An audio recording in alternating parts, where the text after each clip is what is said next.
Hello students. एक सवाल अक्सर आपने डे टू डे बातचीत में सुना होगा, कोई कितना गिर सकता है, कोई कितना गिरा हुआ हो सकता है। यहाँ इंसान की बात नहीं हो रही है, बात हो रही है फ़िलहाल भारत में चल रहे शेयर बाज़ार के माहौल की। बहुत ही ज़्यादा गिरा हुआ है भारत का शेयर बाज़ार, और इसका प्रमुख ठीकरा फूटता है विदेशी संस्थागत निवेशकों के नाम पर, फॉरेन इन्वेस्टर्स के नाम पर। फॉरेन इन्वेस्टर्स ने ज़ोर से अपना माल बेचा है, बेच रहे हैं हर दिन भारत के शेयर बाज़ार में। क्या कारण है कि एफआईआईज इतनी बड़ी मात्रा में भारत से पलायन कर रहे हैं, एग्जॉडस, पलायन। तो what all are the reasons that FIIs are exiting India? उन्हें क्या भारत में मुनाफा नज़र नहीं आ रहा? क्या इंडिया ग्रोथ स्टोरी से उनका विश्वास उठ गया है? और क्या हज़ार बातें हैं। साथ में ये भी देखेंगे कि एफआईआईज के लिए ऐसा लाल कालीन क्यों बिछा के रखते हैं हम? वो जा रहे हैं तो उन्हें जाने क्यों नहीं देते? क्यों दुख मना रहे हैं हम? या फिर हमारे लिए क्या कोई फ़ायदा इकोनॉमिकली प्रदान करते हैं एफआईआईज? तो आज हम इन सब मुद्दों पर बात करेंगे, और आखिरी में एक छोटा सा सेगमेंट कि जो डिफरेंट न्यूज़पेपर के analyst, economic analyst, financial analyst का कहना है कि ऐसे बाज़ार में एक अच्छी नीति क्या हो सकती है। तो from civil services point of view बहुत सारे कंसेप्ट्स की बात करेंगे, एक एक करके शुरू करते हैं। Negative market volatility, FIIs exodus. Exodus का मतलब होता है पलायन। अक्टूबर 2024 से अगर देखें तो लगभग भारत का जो निफ्टी है और जो सेंसेक्स है, राउंड अबाउट अपने ऑल टाइम हाई से 15 से 20% गिर चुका है। मतलब सेंसेक्स लगभग 85-86 हज़ार पर था, आज वही आंकड़ा 75 हज़ार के आसपास घूम रहा है। लगभग 15% के आसपास गिरावट हो चुकी है। तो 100 रुपये की चीज़ ऐसे ही 15 रुपये गिर चुकी है पिछले लगभग 4-5 महीनों में। अगर विदेशी निवेशकों की बात करूं तो लगभग 1.5 लाख करोड़ रुपए के शेयर्स बेचकर भारत से जा चुके हैं। भारत में बहुत बड़ी संभावनाएं उन्हें नज़र नहीं आ रही होंगी, वो सही भी हो सकते हैं, वो गलत भी हो सकते हैं, लेकिन हमें विदेशी निवेशकों के पर्सपेक्टिव से भी बात करना होगी कि किन कारणों से 1.5 लाख करोड़ रुपए के शेयर्स बेचकर भारत से निकल लिए हैं। इसका आप पर और हम पर क्या प्रभाव पड़ रहा है? आप बोल रहे हैं सर क्या बात कर रहे हैं, क्या प्रभाव पड़ रहा है? रोज दिखता है कि शेयर बाजार गिरा है, और क्या देश के मैक्रो इकोनॉमी पे प्रभाव पड़ेगा, इस पे बात करते हैं। उससे पहले just look into some of these data. As you can see, 15% market drop, Sensex and Nifty down from their peak. 26,000 का निफ्टी लगभग 22,000 पे है, 20% के आसपास की गिरावट है। 86,000 का सेंसेक्स लगभग 75,000 पे है, 15 से 20% की गिरावट है। वही हमने यहाँ पर पहले पॉइंट में लिख रखा है, there is a 15% market drop. ऐसे ही कुछ शेयर्स होते हैं, कुछ कंपनीज होती हैं जो स्मॉल कैप कहलाती है। स्मॉल कैप का मतलब small market capitalisation. Market capitalisation का मतलब होता है price of one share multiplied by number of shares freely traded on the exchange. एक शेयर का भाव मल्टीप्लाइड बाय कितने शेयर बाजार में उसके बेचवाली के लिए मौजूद हैं, एक प्रकार से उस कंपनी की कुल कीमत। ऐसी कंपनी जिसका मार्केट कैप 5,000 करोड़ से कम है, आम बोलचाल की भाषा में ऐसी कंपनी जिसकी कीमत, कुल कीमत, सारे शेयर्स कोई खरीद ले तो कितने में खरीदेगा उस कंपनी को? अगर 5,000 करोड़ से कम की कीमत आ रही है तो ऐसी कंपनी को हम कहते हैं स्मॉल कैप कंपनी। ऐसी एक दूसरी कैटेगरी होती है मिड कैप, और एक तीसरी कैटेगरी होती है लार्ज कैप। लार्ज कैप को ब्लू चिप भी कहते हैं। अभी मैं ब्लू चिप पर नहीं आ रहा हूँ, मैं सिर्फ स्मॉल कैप पे बात कर रहा हूँ। स्मॉल कैप भारत के शेयर बाजार के निवेशकों के लिए पसंदीदा कैटेगरी रही है। छोटी कंपनी में निवेश करके लोग ये उम्मीद करते हैं, और ऐसी उम्मीदें कई बार सत्य भी सिद्ध हुई हैं कि बड़ा पैसा बनेगा, क्योंकि रिलायंस अगले साल एक और रिलायंस को खुद में समाहित नहीं कर सकता, 100% से ग्रो नहीं कर सकता रिलायंस। लेकिन एक छोटी कंपनी जो आज 500 का सामान बेचती है, कल वो 1000 का सामान बिल्कुल बेच सकती है, वो डबल हो सकती है, उसका शेयर का भाव डबल हो सकता है। इस लोभ में, इस लालच में लोग छोटी कंपनी के शेयर्स खरीदते हैं, लेकिन कई छोटी कंपनी इस प्रक्रिया में बैंकरप्ट भी हो जाती हैं, और कई वाकई में आसमान को भी छू जाती हैं। जैसे रिलायंस एक वक्त पे स्मॉल कैप हुआ करता था, आज लार्ज कैप है। इन्फोसिस एक वक्त पर स्मॉल कैप हुआ करता था, लार्ज कैप है। तो बहुत आकर्षण है शेयर बाजार में स्मॉल कैप कंपनीज का, छोटी कंपनीज का, जिनका मार्केट कैपिटलाइजेशन 5000 करोड़ से कम का है। हुआ क्या है इस दौरान? लगभग एक महीने में, पिछले एक महीने में, आज मैं लगभग 12 मार्च को वीडियो रिकॉर्ड कर रहा हूँ, तो पिछले एक महीने में जो स्मॉल कैप का मार्केट कैपिटलाइजेशन है वो 20% से गिर गया है। आप समझ रहे हैं, स्मॉल कैप के शेयर का भाव 20%। एक महीने में आपका 100 रुपये का प्लॉट 80 रुपये का रह गया। ये बहुत बड़ी गिरावट है, मामूली गिरावट नहीं है। ऐसे एक और मैंने यहाँ पर पॉइंट दिया है कि 243 companies are trading at less than half their 52 week high. जो पिछले साल इन कंपनीज का उच्चतम मूल्य था, ये सबसे उच्चतम प्राइस को अचीव करी थी, उसके आधे भाव पर आज इन कंपनीज के शेयर आपको मिल रहे हैं। तो गिरावट जोरदार है, ब्लड है मार्केट में, लोग लहूलुहान हैं, बुल सांड बेयर बन गया है, एक भालू बन गया है। आप, आई होप आप ये टर्म समझते होंगे, बुल और बेयर। जब शेयर बाजार लगातार बढ़ता बढ़ता बढ़ता चला जाए, ऐसे मार्केट सेंटिमेंट को हम कहते हैं बुल। और जब शेयर बाजार लगातार गिरावट गिरावट, दिन दुगनी रात चौगनी गिरावट शो करे, ऐसे मार्केट सेंटिमेंट को हम कहते हैं बेयर। फिलहाल हम एक बेयर के बाजार में हैं, गिरावट पे गिरावट। तो ये कुछ की मार्केट डाउनटर्न के इंडिकेटर्स थे और कुछ बातें थी। आगे बढ़ते हैं और कुछ मुद्दों पर भी हम बात करते हैं। FII इम्पैक्ट, इसे समझिएगा थोड़ा।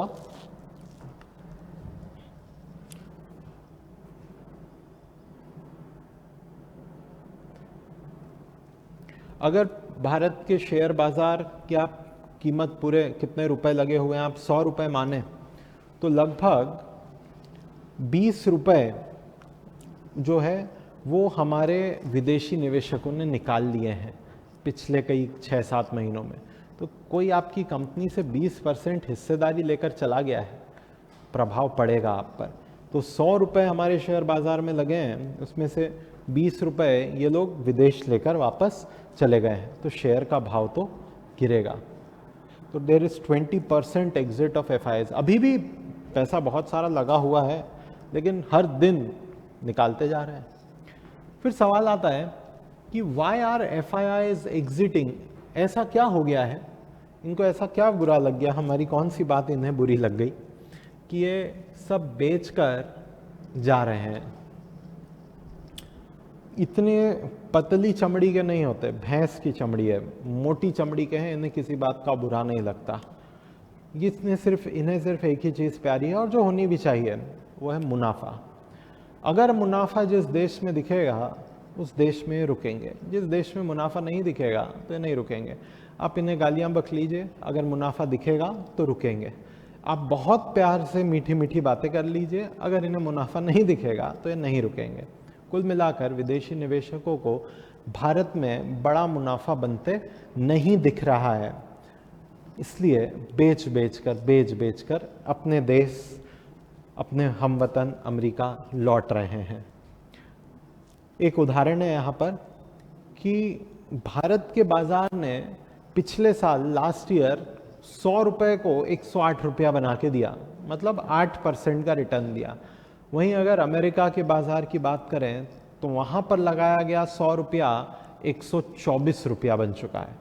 तो जहाँ पर ज़्यादा रिटर्न मिलेगा वहाँ पर विदेशी व्यापारी जा रहा है, वो बोल रहा है भारत में नहीं रखना, माहौल ठीक नहीं है, बेचो, वहाँ पैसा लगाओ जहाँ ज़्यादा बेटर माहौल, ज़्यादा बेटर कमाई के मौके मौजूद हैं। दूसरी बात, जो हमारे विदेशी निवेशक हैं उन्हें यह भी लग रहा है कि भारत का बाज़ार बहुत महंगा है। अब कोई शेयर का भाव कितना महंगा है या सस्ता है, ये इस बात से नहीं जांचा जाता कि शेयर के भाव का आंकड़ा क्या है। ये एक पैरामीटर से जाना जाता है, जांचा जाता है एक पैरामीटर से, उसे हम कहते हैं price is to earning ratio. Just a minute, I will just explain you price is to earning ratio. I will have a sip of water and be back.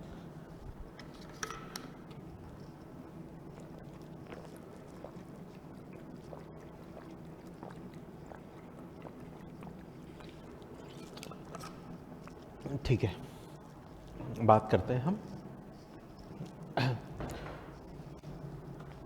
अब ये क्या कह रहे हैं, पॉइंट नंबर 2 आपको यहाँ दिख रहा होगा। ये लोग कह रहे हैं भाई आपके वैल्यूएशंस बहुत हाई हैं। वैल्यूएशंस मतलब बहुत महंगा माल बेच रहे हो आप, हमको नहीं लेंगे, हम तो वापस अमेरिका जा रहे हैं ट्रंप जी के पास, मस्क से बोलेंगे कि बहुत महंगा बेचते हैं, नहीं लेना इनसे। तो क्या महंगा है, शेयर का भाव नहीं, जो महंगा है वो है price is to earning ratio.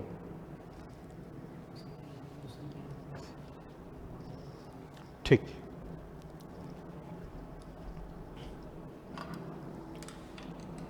समझते हैं इसे।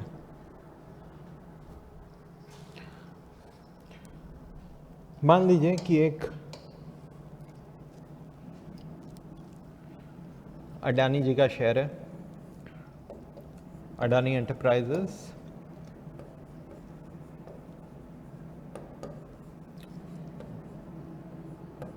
₹2500 का।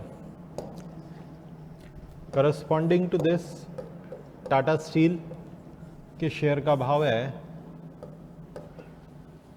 ₹120। आप बोलेंगे महंगा कौन सा है, तो आप बोलेंगे सर साफ साफ दिख रहा है। मैं बोलूँगा ऐसे महंगा सस्ता नहीं जाना जाता। महंगा सस्ता इस बात पे जांचा जाता है कि कंपनी कितना मुनाफा कमा रही है, उसके करस्पॉन्डिंग शेयर का भाव क्या है। फॉर एग्जाम्पल, मैं मान लेता हूँ कि अडानी एंटरप्राइजेस के शेयर का भाव 2500 है और इसका सालाना मुनाफा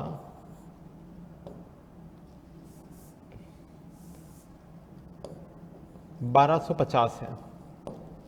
इस पैरामीटर को हम बोलते हैं शेयर का प्राइस डिवाइड बाय अर्निंग्स। एक प्रकार से 1250 की कमाई के लिए, क्योंकि 1250 का इस कंपनी का मुनाफा है, आप ₹2500 का शेयर खरीदने को तैयार हैं, तो price is to earning ratio, PE ratio यहां पर हो गया लगभग 2। टाटा स्टील पर आते हैं। हो सकता है टाटा स्टील के शेयर का भाव 120 है, लेकिन उसका सालाना मुनाफा मैं मान लेता हूं ₹2 है।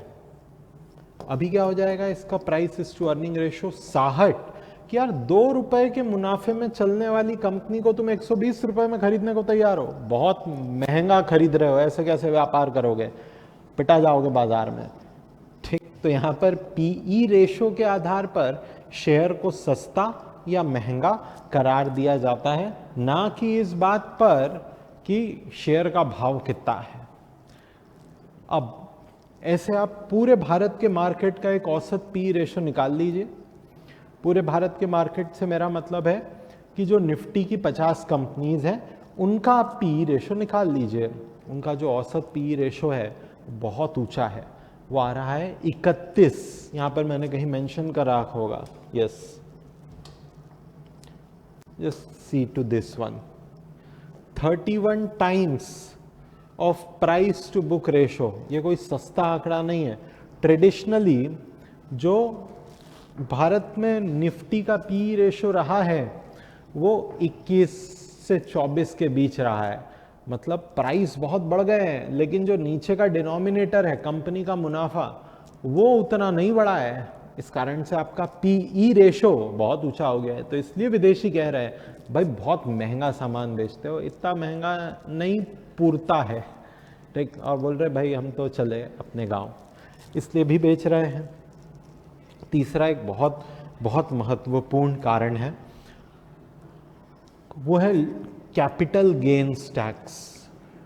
भारत में long term capital gains tax लगभग 12.5% हम लगाते हैं विदेशियों पर। कैपिटल गेन्स टैक्स है क्या, पहले तो इस पे बात करेंगे फिर आगे बढ़ेंगे।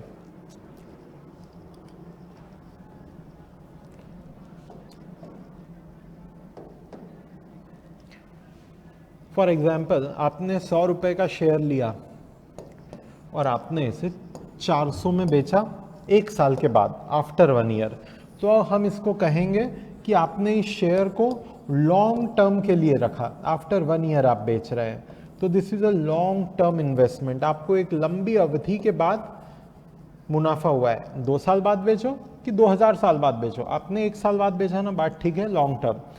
लॉन्ग टर्म पर कैपिटल गेन्स टैक्स कितना, आपने पूंजी का लाभ कितना लिया, 300 रुपए, तो भारत सरकार आ जाएगी और बोलेगी इस 300 रुपए पर भाई 12.5% कैपिटल गेन्स टैक्स दे दो। मतलब लगभग कितना हो जाएगा, 3 और 6, मतलब 36 रुपए आपसे वो कैपिटल गेन्स टैक्स मांगेंगे। ये हमसे भी मांगते हैं, हम भी शेयर बाजार में खरीदी बेचवाली करके मुनाफा कमाते हैं तो लंबी अवधि का, और विदेशी निवेशकों से भी मांगते हैं। विदेशी निवेशक हतप्रभ है, वो परेशान है, वो दुखी है, वो गुमसुम है। क्यों? इसलिए कि वो कहता है भाई ऐसा मुझसे मेरे मुनाफे पर कोई देश टैक्स मांगता ही नहीं है। दुनिया में 200 देश हैं, तो 199 देश मैं जो मुनाफा कमाता हूं उस पर टैक्स मांगते ही नहीं है। तुम ही एक अनोखे देश हो यार जो मेरे लॉन्ग टर्म कैपिटल गेन पर 12.5% टैक्स लगा रहे हो। मुझे तुम्हारे देश में नहीं रहना, मैं यहाँ निवेश नहीं करूंगा। और वो बेच बेच कर जा रहा है। एक उदाहरण इसका, भारत का कोई निवेशक यूएस में जाके निवेश करता है तो वो यूएसए के लिए एक विदेशी निवेशक हो गया। अब भारत का ये निवेशक जब वहां पर मुनाफा कमाएगा, यूएसए की सरकार उस पर कोई टैक्स नहीं लगाती। क्यों? क्योंकि हमें विदेशियों को आकर्षित करना है, उनके पैसे की हमें जरूरत है। हमें उन्हें ऐसी रियायतें देनी होंगी कि उन्हें यहाँ पर निवेश करने का इंसेंटिव मिले, बजाय कि वो यहाँ से चले जाएं अधिक टैक्स से दुखी होकर। फिलहाल कुछ ऐसा प्रतीत हो रहा है कि 12.5% का उन पर long term capital gains tax लग रहा है, जो दुनिया में आमतौर पर विदेशी निवेशकों पर कोई सरकारें नहीं लगाती है। यह भी एक कारण है कि विदेशी निवेशक कह रहे हैं भाई तुम्हारे देश में मैं बड़ा मुनाफा कमा ही नहीं पाता हूं, तो बेटर यह है कि मैं तो अपने देश में ही डॉलर में मुनाफा कमाऊं। क्यों तुम्हारे देश में आकर इतना रिस्क लूं और कम मुनाफा लेकर जाऊं? मुझे आना ही नहीं। मैं जो माल पड़ा है, शेयर पड़े हैं, वो बेचूंगा, अपने घर जाऊंगा, शांति से 2 रोटी कमाऊंगा। ठीक। Long term capital gains tax से परेशान है विदेशी निवेशक। रुपी डेप्रिसिएशन, भारत में 2024 में रुपए की कीमत अच्छी खासी 3 से 4% गिर चुकी है। गिरता हुआ रुपया विदेशी निवेशकों को आकर्षित नहीं करता। क्यों? क्योंकि गिरते हुए रुपए के कारण जब वो डॉलर में कन्वर्ट होगा तो विदेशी निवेशकों के रिटर्न कमजोर हो जाएंगे। उदाहरण के तौर पर समझिएगा इसे। एक विदेशी निवेशक आए 100 रुपए लेकर, और 100 रुपए बराबर $1 था, तो उन्होंने आरबीआई के काउंटर पे रख दिया वो 100 रुपए, सॉरी $100 लेकर आए, मान लो $1 लेकर आए, टू सिंप्लीफाई कर देते हैं अपन इसको। $1 लेके आए, आरबीआई के काउंटर पे रखा और बोला भाई आपके शेयर बाजार में निवेश करूंगा।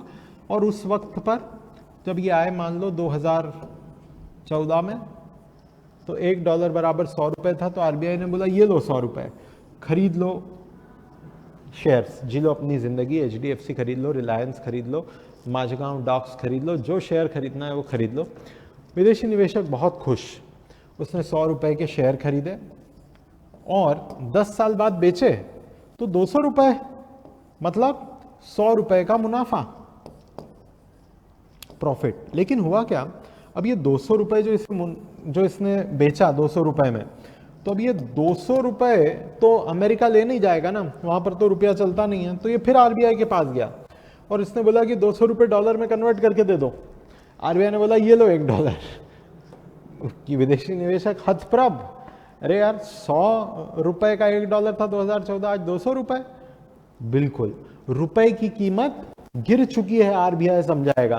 तो अगर रुपए की कीमत गिरती है तो इसका प्रभाव विदेशी निवेशकों पर पड़ता है।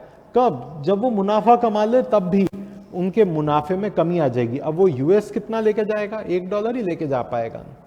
वो बोलेगा यार डॉलर टर्म्स में तो कोई मुनाफा कमाया ही नहीं, रुपए टर्म्स में कमाया, लेकिन मैं तो डॉलर वाला आदमी हूँ, मुझे तो वापस अपने घर पैसा ले जाना है, रुपए थोड़ी ले जाना है। और तुम्हारा रुपया ही गिर गया तो और ज़्यादा रुपया देना पड़ा, तब डॉलर मिला। जितना डॉलर लाया था उतना ही लेकर जा रहा हूँ, चलो नहीं आना, निवेश नहीं करना मुझे यहाँ। रुपए का डेप्रीसिएशन विदेशी निवेशक को परेशान करता है और वो यहाँ से जाने के रास्ते खोजता है। आगे अगला पॉइंट देखते हैं।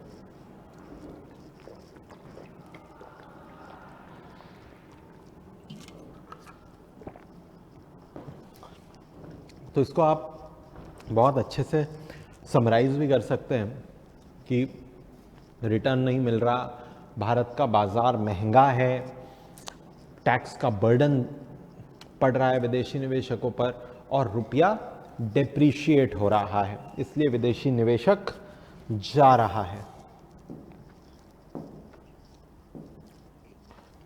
एक कंपैरिजन करते हैं कि पिछले वर्ष किस देश के शेयर बाजार ने कितना रिटर्न दिया है, कितना मुनाफा दिया है। अगर $100 वहां पर निवेश होता तो यूएस में जब $100 निवेश करा तो आप देख पा रहे होंगे लगभग 24% रिटर्न मिला। $100 का $124 हो गया, बहुत बड़ी रकम है। एक साल में 24%, आप ऐसा समझो बैंक में जब आप पैसा एक साल रखते हैं तो आपको वो करीब 6% का ब्याज पे करता है। जब आप 4 साल रखते हैं तब 24% कमा पाओगे। यहाँ एक साल में कमा दिया आपने यूएस में अगर पैसा लगाया होता तो। मिडिल ईस्ट मतलब हमारा सऊदी अरेबिया वगैरह वाला इलाका, इसने थोड़ा और ज़्यादा दिया है, 25% के आसपास। जापान की बात करें तो इसने भी अच्छा रिटर्न दिया है, 19% के आसपास।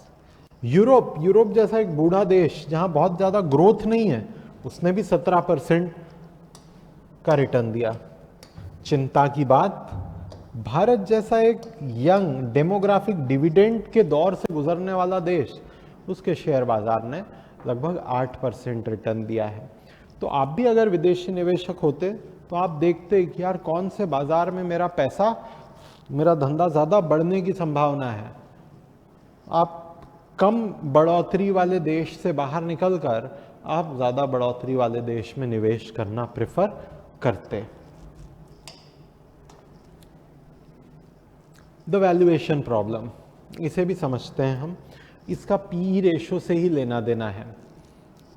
यहाँ पर एक पॉइंट लिखा है, मैं इसे पढ़ देता हूँ।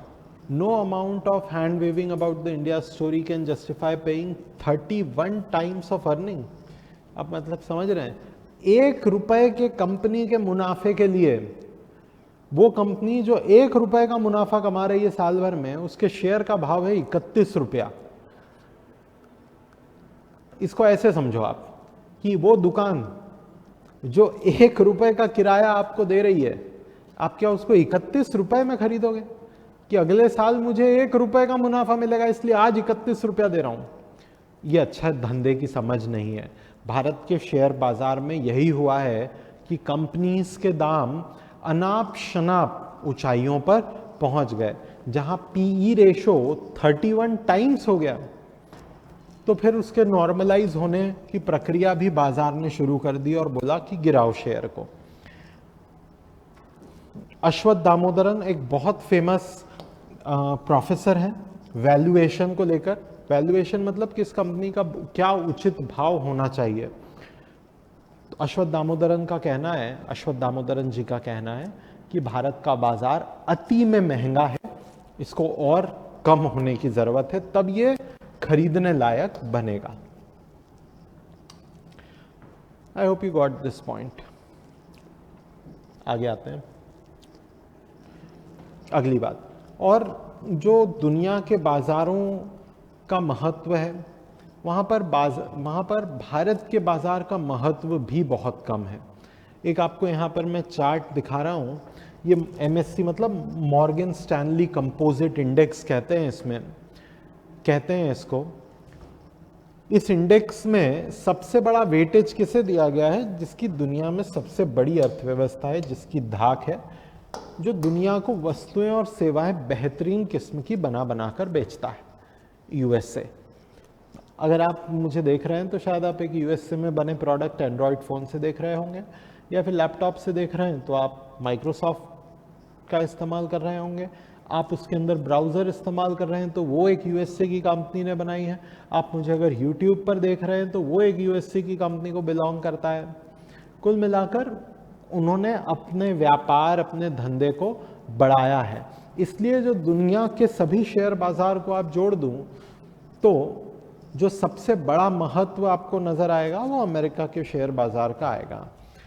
लगभग मॉर्गन स्टैनली ने एक इंडेक्स बनाया है दुनिया के सभी शेयर बाजारों का, उसमें USA को जो वेटेज दिया है दैट इज अबाउट 74%, जापान को 5%, भारत को 1% से भी कम। तो भारत का जो वेटेज है दुनिया के शेयर बाजार में वो बहुत कम है। इस कारण से जो बड़े विदेशी निवेशक हैं वो अगर 100 रुपया बाजार में लगाएंगे दुनिया के बाजारों में तो 72 रुपया USA में लगाएंगे, 5 रुपया जापान में लगाएंगे, 3 रुपया UK में लगाएंगे, 1 रुपये से कम भारत में लगाएंगे, क्योंकि ग्लोबल इंडाइसेस में भारत के बाजार का weightage, Morgan Stanley composite index में भारत के बाजार का वेटेज काफी कम है। मैं इसका एक बार फुल फॉर्म भी लिख देता हूं।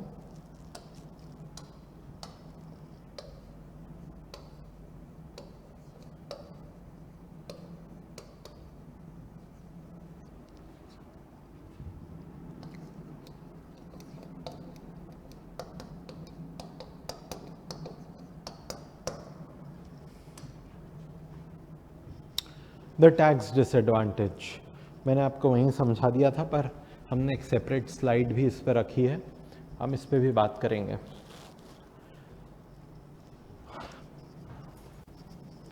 FIIs दुनिया में, मैं आपको जैसे एक उदाहरण दिया कि दुनिया में अगर 200 देश हैं तो 199 देशों में विदेशी निवेशकों के लिए पलक पखवाड़े बिछाए जाते हैं, लाल कालीन बिछाए जाते हैं कि भाई आओ हमारे बाजार में पैसा लगाओ।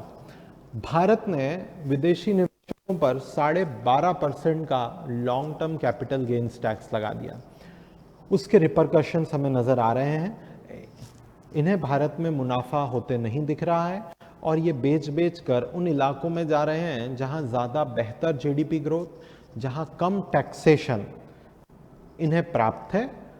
वही मैंने यहाँ पहला पॉइंट लिखा है कि FIIs पे 0 tax on stock market gains in most countries.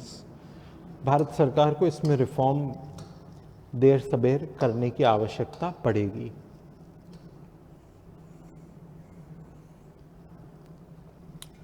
दूसरा पॉइंट, कितना टैक्स लगा रहे हैं? 12.5% long term capital gains tax. This is too much. पहले तो लगाना नहीं चाहिए क्योंकि दुनिया में प्रथा नहीं है। लगा रहे हैं तो 12.5%। शॉर्ट टर्म कैपिटल गेन्स पर अगर 1 साल से कम में बेच दिया तो you are taxing that FII at the rate of 20%। 20% is too much. कि 100 रुपए उसने मुनाफा कमाया, 20 सरकार रख लेगी, FII बोलेगा यार दूसरा देश ढूंढो। If an FII invests 100 rupees and earn 10 rupees, they lose 1.25 rupees or 2 rupees to STCG। ये तो बहुत आसान सा वही परसेंटेज वाला आंकड़ा है कि क्या समस्या होती है अगर आप इस प्रकार से टैक्सेशन लेवी कर देते हैं तो। करेंसी डेप्रीसिएशन, आपने जो शुरुआती निवेश करा डॉलर में, भारत में डॉलर लाए, डॉलर को रुपए में कन्वर्ट करा, रुपए से मुनाफा भी कमाया, रुपए में 100 रुपए का शेयर 400 का हो गया।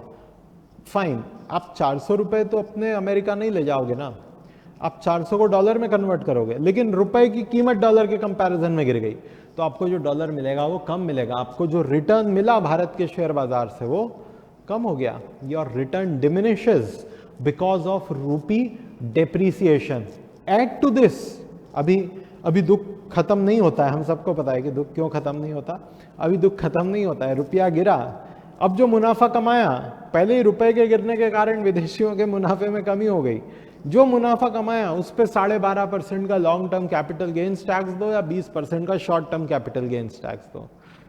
हे भगवान, क्या जुल्म है। तो इसलिए वो जा रहे हैं। ठीक, अब सरकार इतनी निर्दयी क्यों हो गई है? तो एक बड़े डायलेमा में भी सरकार फंस गई है, समझते हैं। सरकार ने टैक्स तो बढ़ाया, पॉइंट नंबर 1, हायर टैक्सेस ताकि आमदनी बढ़े, लेकिन शायद सरकार एक कंसेप्ट को भूल गई, वो है लेफर कर्व का कंसेप्ट। तो समझते हैं लेफर कर्व क्या होता है, फिर इस चार्ट पर मैं वापस आऊंगा।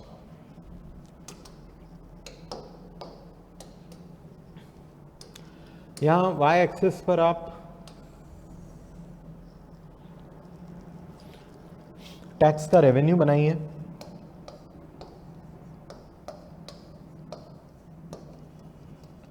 और एक्स एक्सिस पर टैक्स का रेट डालिए। और अब आप क्या करिए कि आप टैक्स का रेट बढ़ाते जाइए। 0% आप लगाते थे, फिर 1, 2, 10, तो पता है क्या होगा, आपका टैक्स का रेवेन्यू बढ़ता जाएगा। पहले 1% लगाया, फिर 10% आपने टैक्स का रेट लगा दिया कि भाई विदेशियों या कोई भी भाई भारतीयों, तुम पे 10% टैक्स का रेट लगेगा, तो भारत सरकार का रेवेन्यू भी बढ़ जाएगा। फाइन, यहां पे आ जाएगा। फिर और आमदनी बढ़ानी थी तो 20% टैक्स लगा दिया, तो ठीक है, रेवेन्यू भी और बढ़ जाएगा। लेकिन एक ऐसा वक्त आएगा, कभी तो मान लो कि वो किसी पर आएगा, ये उस देश की सामाजिक आर्थिक स्थिति पर निर्भर करता है कि एक ऐसा वक्त आएगा, मान लो 60% टैक्स लगा दिया भारत सरकार ने कि तुम्हें इतना टैक्स भरना पड़ेगा। तो अब उम्मीद ऐसी थी कि 60% टैक्स लगाने पर, जो अभी तक टैक्स का रेट बढ़ाने पर रेवेन्यू बढ़ता बढ़ता बढ़ता चला गया, तो अभी भी बढ़ता हुआ जाएगा। लेकिन जब 60% टैक्स का रेट लगाया, पता चला रेवेन्यू तो गिर गया। अरे बाबा, रेवेन्यू क्यों गिर गया? ये लोगों ने बोला इतना टैक्स नहीं भरते, या तो टैक्स की चोरी करी या काम धंधा बंद कर दिया। जब आधे से ज़्यादा सरकार को ही देना है तो मैं काम धंधा नहीं करूंगा, या फिर लोग टैक्स की चोरी करना शुरू कर दिए। तो आप यहां पर आ गए बेसिकली, कुछ ऐसा। तो उम्मीद ऐसी थी कि टैक्स का रेट बढ़ाते जाओ तो ये रेवेन्यू बढ़ेगा, लेकिन और टैक्स का रेट बढ़ाया तो रेवेन्यू यहां जाने की बजाय यहां आ गया। ऐसा कुछ ऐसा ही भारत सरकार के साथ हुआ है। इस कर्व को हम कहते हैं लेफर कर्व। कुछ ऐसा ही भारत सरकार के साथ हुआ है। भारत सरकार ने टैक्स का रेट बढ़ा दिया, बोला विदेशियों और टैक्स दो। विदेशी ने बोला ठीक है, हम चले जाते हैं, हमें देना ही नहीं, इतना हम मुनाफा ही नहीं कमा रहे, इतना झंझट करें, यहाँ पर रजिस्ट्रेशन करें, रुपया गिर जाए और फिर तुम्हें 12.5% टैक्स दें, आना ही नहीं, और जो है वो भी बेचेंगे। तो बेचने लग गए यहाँ पर। Tax burden drives investors away. नतीजा क्या हुआ कि पूरा शेयर बाजार धड़ाम धम गिरने लगा। अब मार्केट डिक्लाइंस, तो fewer investors means falling market, ये सब जाने लगे, मार्केट सेंसेक्स निफ्टी गिरने लगा।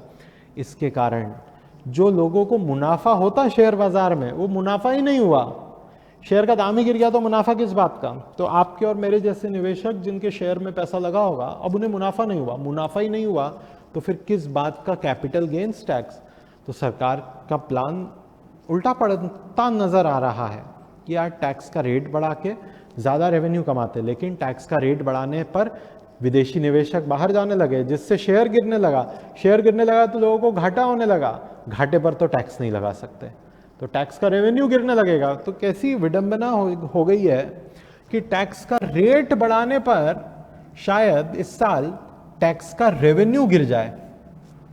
That is the dilemma which this year government might face if the share market does not recovers, or if FIIs do not come back.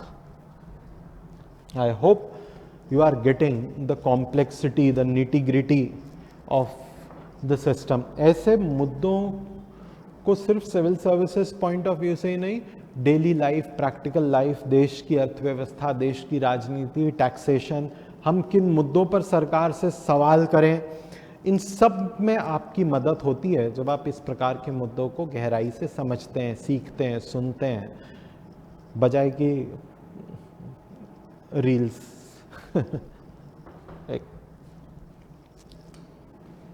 ये तो मैं आपको समझा ही दिया हूं। रिटेल इन्वेस्टर्स को डरने की जरूरत है। गिरता हुआ शेयर का भाव सबको डराता है, बस बात यह है कि कुछ लोग डर को जाहिर करते हैं, कुछ लोग जाहिर नहीं करते हैं। तो शुड रिटेल इन्वेस्टर्स वरी, मतलब क्या चिंता की बात है?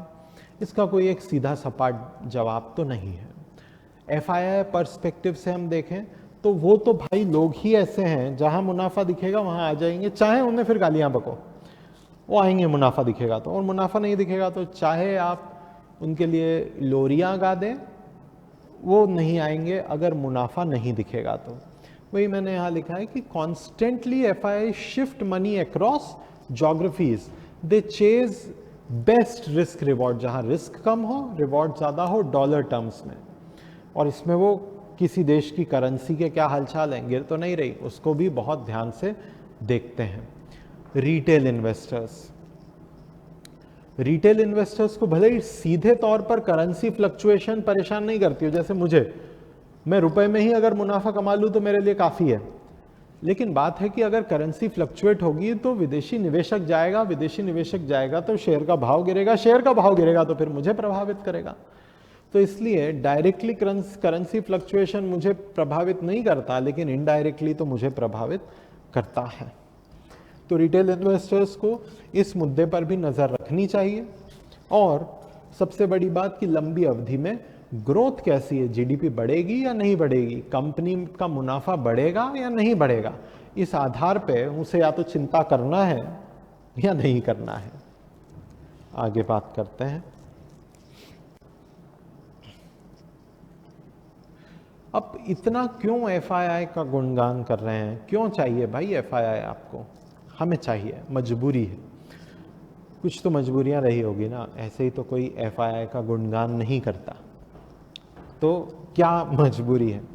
तो पहली मजबूरी यह है कि भारत का करंट अकाउंट घाटे में चलता है। अब करंट अकाउंट क्या होता है? अपने आप में एक कहानी है, समझते हैं इसको।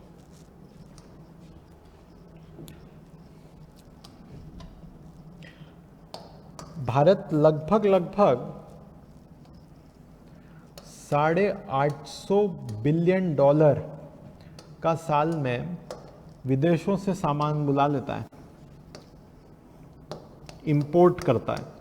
क्या करता है कि इसमें कच्चा तेल हो गया, सोना हो गया, इलेक्ट्रॉनिक इक्विपमेंट्स हो गए, एक्सेट्रा। और लगभग 700 बिलियन डॉलर का ही एक्सपोर्ट करता है। मतलब यार तुम दुनिया को बेच रहे हो 700 बिलियन डॉलर का, और तुम खर्चा कर रहे हो साल में 850 बिलियन डॉलर का। ये जादू कब तक चल पाएगा और ये कैसे चल पाएगा? ये 150 बिलियन डॉलर कहां से लेकर आओगे जो अब दुनिया को चुकाने हैं? ये 150 बिलियन डॉलर आप लेकर आओगे विदेशी निवेशकों से, जो भारत के शेयर बाजार में पैसा लगाते हैं। वो एक साल के लिए कोई विदेशी निवेशक आया और बोल गया कि चलो 2 साल बाद पैसा निकालूंगा, अब आप ये 150 बिलियन डॉलर इस साल इस्तेमाल कर लेना, और ये जो गुल खिलाया है, इंपोर्ट ज़्यादा और एक्सपोर्ट कम, इसकी भरपाई करना उस पैसे से। कब कर पाओगे? जब विदेशी निवेशक भारत में आएगा। अगर विदेशी निवेशक भारत से जा रहे हैं तो ये समस्या का विषय आने वाले वर्षों में हो सकता है अगर लगातार जाते रहे तो। राउंड अबाउट, एग्जैक्टली नहीं बट राउंड अबाउट एक्सपोर्ट और इंपोर्ट के अंतर को आप करंट अकाउंट डेफिसिट फिलहाल समझ सकते हैं। टेक्निकली ये ट्रेड डेफिसिट होता है, पर फिलहाल हमारी इस मुद्दे की समझ के लिए इन दोनों का अंतर को आप करंट अकाउंट का डेफिसिट मान लीजिए। कुल मिला के इसकी भरपाई के लिए हमें विदेशी निवेशकों की आवश्यकता है for funding of current account deficit. I hope you got this thing. हमारे कैपिटल मार्केट को, बाजार को और बड़ा बनाते हैं ना विदेशी निवेशक। लिक्विडिटी आती है, पैसा आता है, तो नए फाइनेंशियल इंस्ट्रूमेंट्स होते हैं, बाजार भागता है, लोग शेयर खरीदते हैं, उसके दाम बढ़ते हैं, लोग शेयर बेचते हैं, मुनाफा कमाते हैं, नई कार और घर खरीदते हैं, नई कार और घर इकोनॉमी में फिर नया बूस्ट क्रिएट करती है। तो हमारे पूंजी बाजार भी मजबूत होते हैं इससे। Capital markets become very strong. विदेशी निवेशक बहुत ट्रांसपेरेंसी की डिमांड करते हैं कि भाई साफ साफ बताओ, कंपनी, तुम्हारी कंपनी में अगर मैंने पैसा लगाया है तो मुझे एक एक चीज की जानकारी चाहिए कि मालिक कैसे उठते बैठते हैं, मालिक ने कहां कहां उधारियां ली, मालिक ने कौन सी उधारी कब नहीं चुकाई, कंपनी में कितने कर्मचारी हैं, कर्मचारियों को कितनी सैलरी देते हो, उनका शोषण तो नहीं करते हो, कोई लेबर का केस तो नहीं चल रहा कंपनी पर, कौन से क्लाइंट्स हैं कंपनी के, क्लाइंट्स कोई इलीगल ग्रुपिंग्स के तो नहीं है, कंपनी का पैसा कंपनी में इस्तेमाल हो रहा है, पर्सनल यूज पे तो इस्तेमाल नहीं हो रहा, इनसाइडर ट्रेडिंग तो नहीं कर रहे और अपने शेयर के भाव की रिगिंग तो नहीं कर रहे। इन सब मुद्दों को हम कहते हैं कॉरपोरेट गवर्नेंस।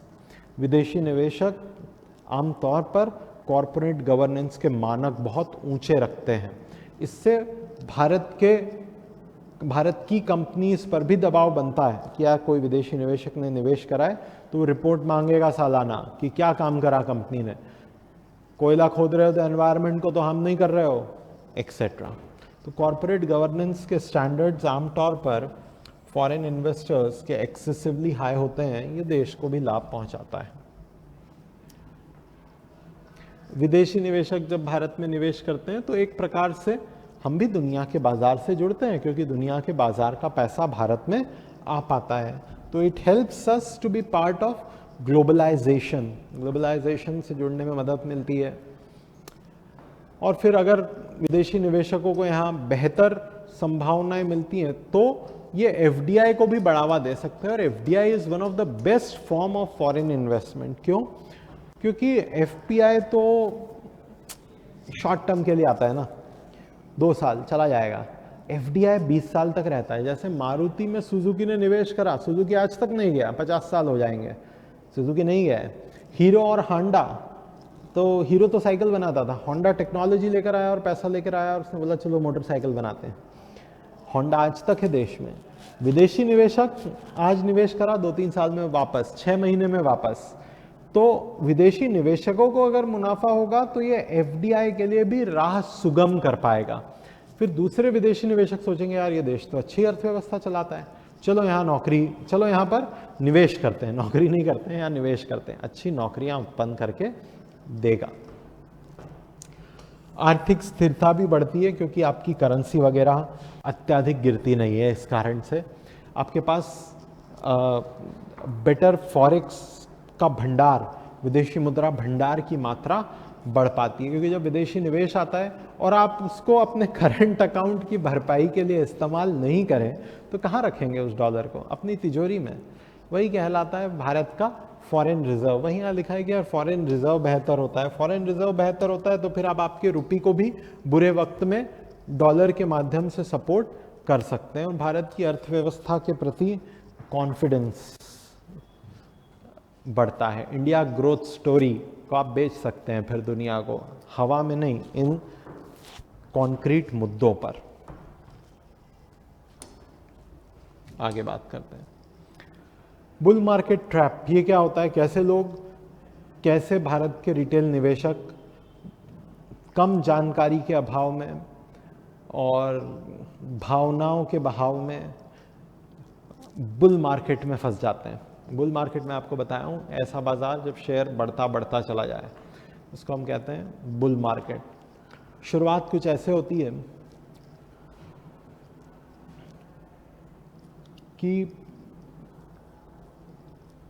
बड़ी कॉम्प्लेसेंसी होती है लोगों को कि यार बाजार तो गिर ही नहीं सकता। क्यों? क्योंकि उन्होंने पिछले 6 महीने से बाजार को बढ़ते ही बढ़ते देखा है।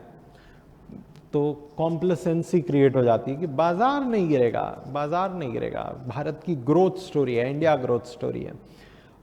भारत को कोई दैवीय वरदान है कि वो बढ़ता ही रहेगी उसकी इकोनॉमिक ग्रोथ, जबकि बात ऐसा है कि we can not take for granted economic growth. जब तक अर्थव्यवस्था में आप मेहनत नहीं करेंगे, आप आपकी अर्थव्यवस्था में आज के वक्त के अनुसार रिफॉर्म्स नहीं करेंगे, आपके पास उचित स्किल्स नहीं होंगी, तब तक बैठे बैठे तो कोई जीडीपी, किसी देश की जीडीपी इस भरोसे नहीं बढ़ सकती कि उसे कोई दैवीय वरदान है। No, we need to work on it. लेकिन जब बुल मार्केट चलता है, जब शेयर भागते हैं, तो लोगों को लगता है अब गिरेगा नहीं, ये तो हमेशा बढ़ेगा। इसी को हम कहते हैं कॉम्प्लेसेंसी होती है। कॉम्प्लेसेंसी आगे बढ़ के ओवर कॉन्फिडेंस का रूप लेती है कि जब पहली गिरावट होती है कि यार पहली बार गिरा, तो लोगों को लगता है ये तो ऐसे गिरा, खरीद लो। और ओवर कॉन्फिडेंस, रिस्क को नजरअंदाज करते हैं। थोड़ा और गिरा तो लगता है अरे अब तो और ले लो वरना मिलेगा नहीं इतने सस्ते दाम पर। FOMO, fear of missing out. लेकिन फिर किसी दिन धाराशाही हो गया, तब पैनिक में लोग हेडलेस चिकन की तरह फिर दे नीड टू रन कि यार कहाँ सर छुपाएं, इतना जोर से गिर चुका है। तो जो बात कॉम्प्लेसेंसी से शुरू होती है, ओवर कॉन्फिडेंस, फोमो पर जाती है, बुल मार्केट में वो पैनिक, भय में तब्दील होती है। तो बेटर है कि अच्छी रिसर्च, अच्छी पढ़ाई लिखाई, अच्छे ज्ञान के साथ ही ऐसे वित्तीय बाजारों में जोखिम लिया जाए। और अगर संभव ना हो खुद के लिए, तो ये काम एक्सपर्ट्स जैसे म्यूचुअल फंड्स को दे दिया जाए। क्या ये जो बाजार में भूचाल सा आया है, इस पे हमें क्या सीख लेनी चाहिए? सीख ये लेनी चाहिए कि आपके पास कुछ बफर होना चाहिए बुरे वक्त में बाजार में निवेश करने के लिए। टुकड़ों में अपने फाइनेंशियल एनालिस्ट और कंसल्टेंट की राय लेने के बाद आप कभी ऐसा नहीं कर पाएंगे कि ऊंचे में बेच दें और नीचे में खरीद लें। एग्जैक्ट लोएस्ट पर खरीदना और एग्जैक्ट हाई पर बेचना सिर्फ और सिर्फ कथा कहानी, किस्सों और ख्याली पुलाव में होता है। तो बेहतर है कि आप एक systematic investment plan, so called SIP के माध्यम से अपने निवेश को जारी रखें, वो भी अपने फाइनेंशियल कंसल्टेंट की राय लेने के बाद। और फिर इसके बाद आप दोनों ने मिलकर, आपके कंसल्टेंट और आपने मिलकर जो प्लान बनाया है उस पर आप टिके रहें। जो मैंने यहाँ पर बातें बताई वही कि कुछ कैश हमेशा बुरे वक्त के लिए आपके पास होना चाहिए। अननेसेसरी उधारियां लेकर शेयर बाजार में कभी निवेश नहीं करना चाहिए। और आपके जो वित्तीय सलाहकार हैं उनकी सलाह और आपके मन के अनुसार आपको एक प्लान बनाना चाहिए और उसमें निवेशरत रहना चाहिए। तो ये कुछ बातें हमने सिविल सर्विसेज पर्सपेक्टिव से करी हैं कि क्या हो रहा है भारत के शेयर बाजार में। उम्मीद है आपको एक अच्छी अंडरस्टैंडिंग मिली होगी, ना सिर्फ सिविल सर्विसेज के पर्सपेक्टिव से, बल्कि इसका जवाब भी मिला होगा डे टू डे चाय की दुकान पर और ड्राइंग रूम में बैठकर डिस्कशन करने के लिए कि क्यों गिर रहा है भाई साहब शेयर मार्केट। ऐसे ही और इकोनॉमिक्स एक्सप्लेन टॉपिक्स के साथ हम जल्द ही फिर मिलेंगे। धन्यवाद आपका।